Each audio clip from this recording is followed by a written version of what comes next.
Hi guys, and welcome to another 7-minute lecture. Does poverty cause terrorism? Over the decades, particularly in the last 2 decades which have seen the war on terror, we've often seen civil society equate the two together. This whole notion that poverty is one of the main drivers of terrorism, that the terrorists are usually freedom fighters trying to make a living, has become quite widespread in many intellectual circles.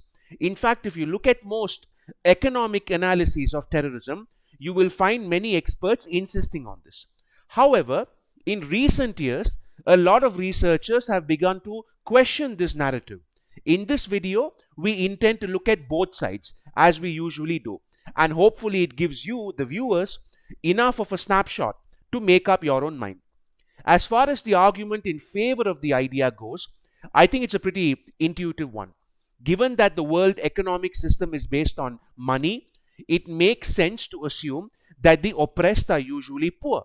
If you go back to the television and even academic debates that raged across the world after the 9/11 attacks, for instance, you will find many people insisting this.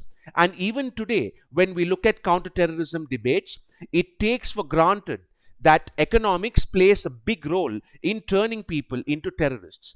This is one of the major reasons why the Western powers, whenever they intervened in a country during the war on terror, have also spent billions of dollars in economic aid to those countries.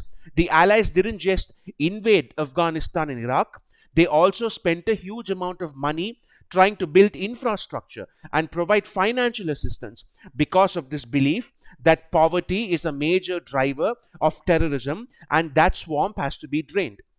Another reason the view is so widespread is because even before the war on terror, the primary model of terrorism and insurgency we saw around the world tended to be Marxist, communist insurgencies.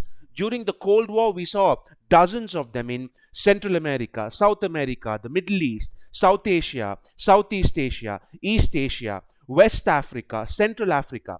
No matter where we turned, the primary model of insurgency we saw was Marxist in nature.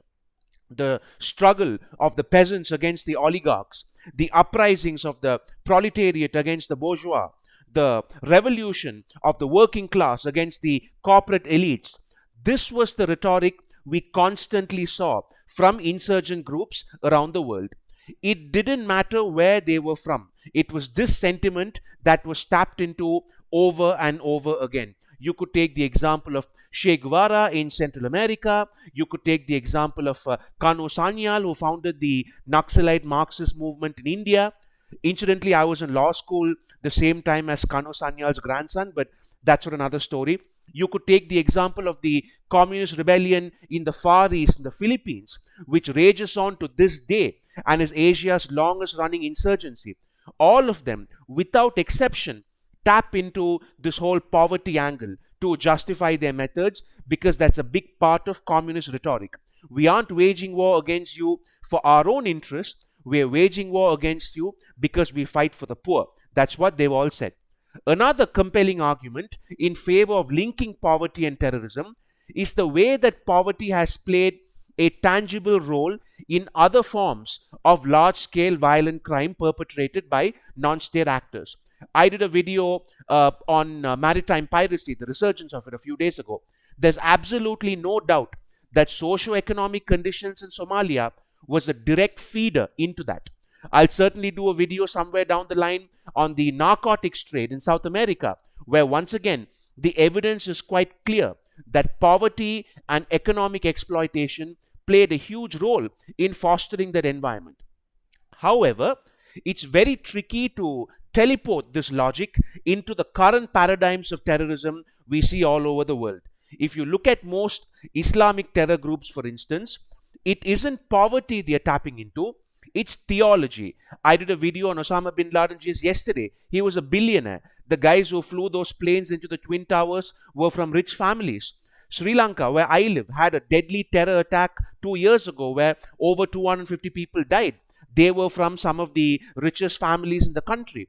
In fact, study after study is now demonstrating that there's no real causal connection between poverty and terrorism. And some even say there never was. Some of the poorest countries in the world, like Andalusia and Haiti, have very little terrorism comparatively, while many Western European countries that register quite high on the economic spectrum now report increasingly high frequencies of terror attacks. It's also been pointed out that organized terror networks need money to function. So, terrorism is usually created by either rival nations or vested interests by arming and funding the poor. Uh, a farmer in poverty, a starving farmer, doesn't just wake up one morning knowing how to operate a rocket launcher and an AK 47. There are bigger money interests involved in bringing him to that position. We saw this a lot during the Cold War, where the Americans and the Russians would train the locals to fight the other, be it Vietnam or Afghanistan or whatever, and they would just blame poverty and oppression for it, while in reality, they were the primary reason for the scale of the conflict, not poverty or oppression, even though those play a role as well. The most important study here is one done and published in the Journal of Conflict Resolution in 2014. It was a study done by 3 researchers, and they compiled a graph of all the major terror networks in proportion to the per capita income of the countries in which they were active. And what they found was so interesting. What they found was that terrorism was most prominent not in poor countries, not even in rich countries, but in the middle income countries. So it's those of us in the middle who suffer the most. It was almost like a bell curve where the poor countries have very low amounts of terrorism, and then it keeps going up as your wealth goes up. And then as you become richer, the number of terrorist attacks decrease again. So tell me what you guys think in the comment section. I think we all agree that poverty can play a big role, but do you believe that it's one of the predominant drivers of terrorism as it's traditionally been believed? Or do you side more with the new researchers who are skeptical that there might be any causal link? If you like content like this, please don't forget to share and subscribe. Thank you, take care, and I'll see you soon.